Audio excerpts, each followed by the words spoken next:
Hi everyone, today let's talk about All-on-4 treatment, and if you're going to have it, how long can you expect it to last?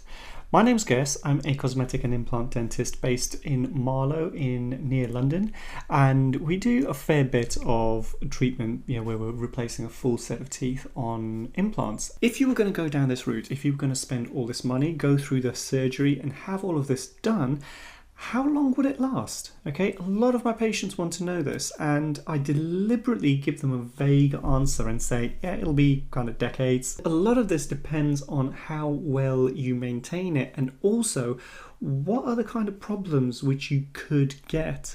Now let's make some assumptions off the bat. Number one, let's assume the treatment was done properly. What I mean by this is that implants are fully encased in bone and we've got a good amount of healthy gum around these implants. And next, let's assume that we're not talking about some kind of traumatic event like a car crash smashing implants out, okay? It's very rare, and obviously that's going to cause a failure of our implants or teeth or whatever.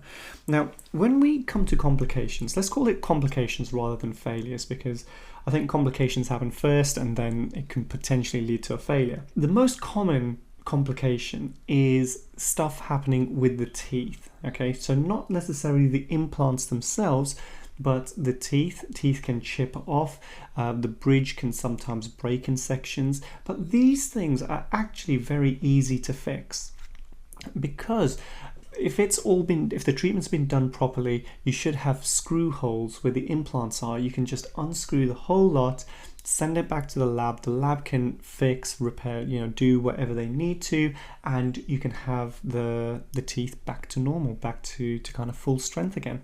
It's when things start to go wrong around the implants, that's when things get a little bit more complicated. Now, the big thing which can happen around implants is that we get bone loss and gum disease around implants in the same way that you get it around natural teeth.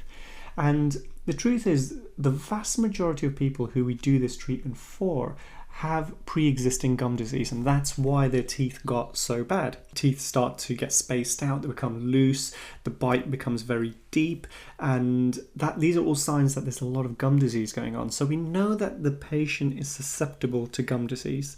When we do the treatment, we physically remove all the infected tissue, put the implants in, and we have a second chance. But implants can get gum disease in the same way that teeth can get gum disease. So we have to look at this in three kind of phases. Okay, number one, let's look at our patients themselves. We know they're susceptible, but are there any habits which are not going to work in their favor? Like most notably smoking. Smoking we know is linked to gum disease. Another thing which is kind of 50-50 is diabetes. Okay, and the reason I say 50-50 is that uncontrolled diabetes, okay, so poorly controlled where your blood sugar is up and down all the time, that is going to affect wound healing, it's going to make you more susceptible to gum disease, and it is going to increase the chance of getting bone infections and bone disease around implants. Then there's a whole bunch of other things which affects gums and ultimately will affect implants. For example, stress. Okay, we know these things affect the health of the tissues around the teeth. So if you're a heavy smoker, if you've got uncontrolled diabetes, if you're not cleaning very well, but the cleaning I'll come to in a second, these are all things which is going to shorten the lifespan of any implants, whether it's All-on-4 or anything else. The second thing we can look at in terms of how long these things are going to last is the quality of gum around the implants. Okay, so with our mouths, we've got two types of gum. Okay, we've got the gum which is a kind of around the bone. This is a hard gum, okay, and it's got something in it called keratin. Keratin's a very hard material. And then we've got the gum which almost is like your cheek. It's very soft and elastic. You can just pull it. So that has no keratin in it. What we want is a good amount of this hard gum around the implants. We know that this gum will protect the implant in the long term, whereas the stretchy gum, that's going to just shrink away, okay, over time, because it's not tight enough. Can't really create that bacterial seal to help protect the implant which is underneath the bone or inside the bone. Now, some people I have seen are using Waterpix and really aggressive things, Waterpix on a high setting, and these things are quite aggressive to clean around the implants. And what this does is it does push the gum away. So my patients who have Waterpix, I tell them to, number one, turn it all the way down to almost zero, okay, the lowest power setting that you can use. But secondly, fill it with 50% water, 50% Corsadil, and maybe only use it twice or 3 times a week. We want to minimize the trauma, but we also want to maximize the cleaning around the implants as well. Okay, it's a bit of a balance. So if you don't have good quality gum, or if you're too aggressive with the brushing, again, this is going to cause issues with the whole All-on-4 at a later date. Now, the third thing to look at isn't really anything to do with the patient. Okay, well, it kind of is, but it's how well your teeth are being cleaned, how well the All-on-4 is actually being cleaned. And I'm not talking about the brushing on the outside, okay, because anybody can do that, and you should have been doing that since age 6 when your adults' teeth come out. Actually, before then, when teeth come out, they should be clean, so everybody's used to doing that.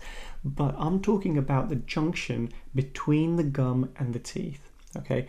This is where the implants are, and if damage is going to happen, this is where it's going to start. And what I recommend for our patients is that we use a single tufted, long-handled TP brush, and that's the most effective way that I've seen people get underneath the bridge. And you need to get underneath it all. Now, the only way our patients are able to clean is if we design cleaning effectively in at the beginning.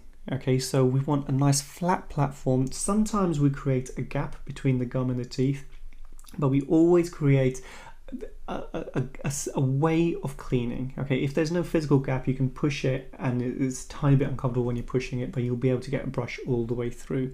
I think this is really important. I know a lot of dentists, or some dentists, they prefer to have zero gap and have the teeth put a little bit of pressure on the gum, and this can work, but I just prefer to be able to clean it every single day. Okay, that way you're sure that everything is nice and clean, and you don't want to put pressure on gums as well. That's probably not a great idea in the long term.